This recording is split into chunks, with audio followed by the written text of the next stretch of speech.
It's truly no surprise that a guy like Joseph Smith would create a religion that child predators fuck hard with, because he was one himself.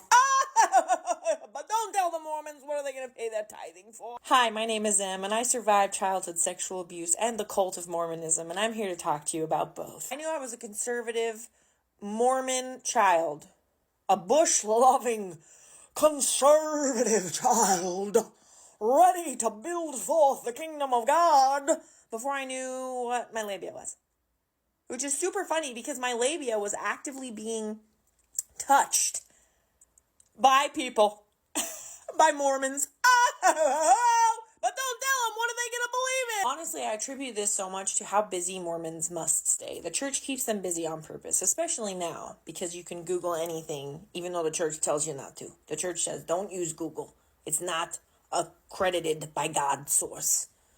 Very similar to how educational institutions have standards for what you can cite as sources, right? But the Mormon church, the cool thing about my favorite thing about a Mormon church is they say only use sources that are approved by the church, and the only approved by the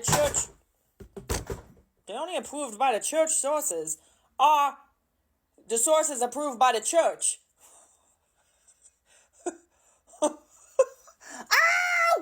I'm sorry. Sometimes I just think about what I used to believe in, what I used to give my very soul, my power to. It's just a group of men building shit with popsicle sticks. Like, truly, that's all this is. It's just men and popsicle sticks and systemic abuse. Anyway, the only church-accredited sources are church-accredited sources. Do you see what I'm saying? Do you understand what this means? This means that as a Mormon, you are only supposed to, approved to, use the Mormon church to fulfill your faith in the Mormon church. You're scratching your ass and wiping your back is really what it is. You know what I'm saying?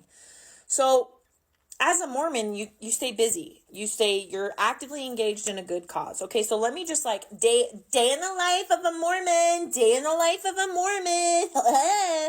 Let's say specifically you're a Mormon woman who's in the Young Women's Presidency. Okay, if it's a Sunday, you wake up early, and you got children, and a husband probably. Not all the time, but most of the time.